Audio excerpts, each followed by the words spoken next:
Hey you guys, thanks for coming on back. My name's Steve Alexander, and this is going to be the second part of my video regarding the identity of the Antichrist. And again, like I said before, there's not going to be any finger pointing or name calling. That's not my point here. My goal is just to hopefully open your guys' eyes to biblical prophecy, see what the Bible has to say. Just as a very quick recap, we found out in the last video that basically the war of Gog and Magog, which is a reference, as we're going to find out, to the Islamic nations. There's basically no way that the Islamic Mahdi or any sort of Islamic figure could come up and become the Antichrist, okay? And we're going to find out why and how. So we open up our Bibles now to the book of Psalm 83. Now the book of Psalms, chapter 83, it's talking about a war. I just want to point one thing out. This war, in my opinion, is probably the next major war that's going to take place in the world, okay? Now, some people have said it's going to be World War III.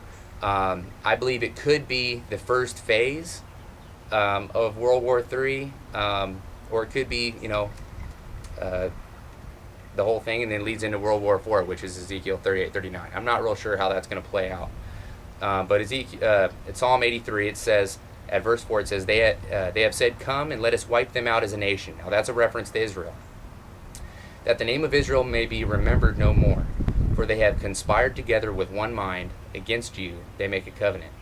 The tents of Edom and the Ishmaelites, Moab and the Hagrites, Gebal and Ammon and Amalek, Philistia, along with the inhabitants of Tyre. Assyria has also joined them. They have become a help to the children of Lot."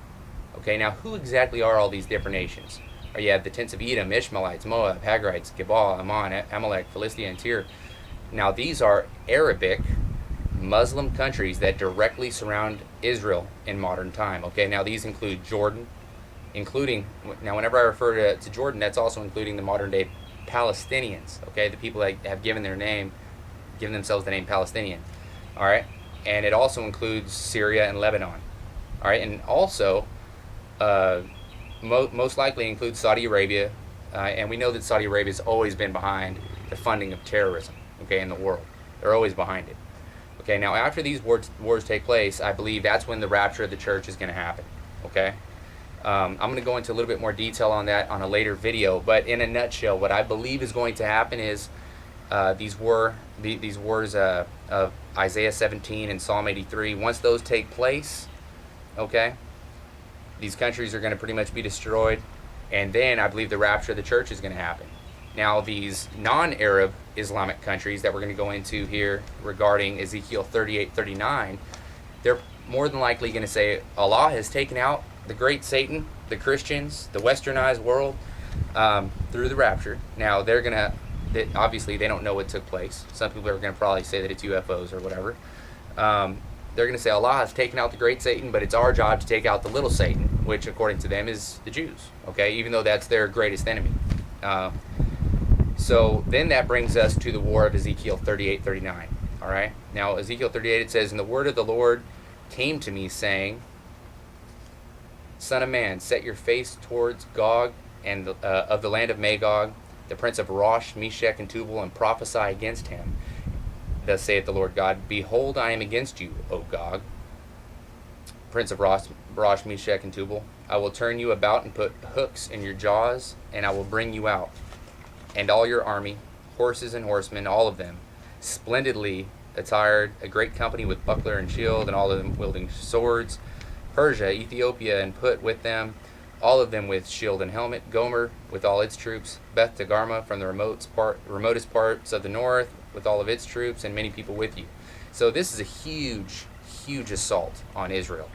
And basically, what it's going to look like is they're going to be outnumbered 100-1. They're going to be, basically, it's going to look like the end of Israel as a nation, okay? Now, just to point out, who is it talking about here? Who are these players that are going to be taking a stance against Israel and against God and conspire together to wipe Israel off the face of the earth? Okay, these are the modern day lands of Russia, Iran, Turkey, Sudan, and Libya, along with all their various counterparts.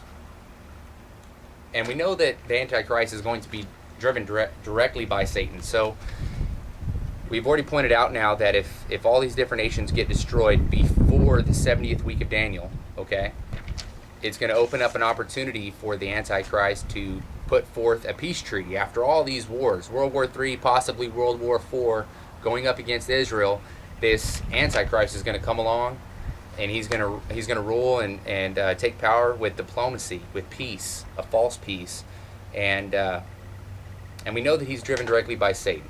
So starting out in the next video, we're going to talk about who this Antichrist is, what's really driving him, and who's the driving force behind him. All right, so thank you very much for checking it out. Again, roll tide. See you guys soon.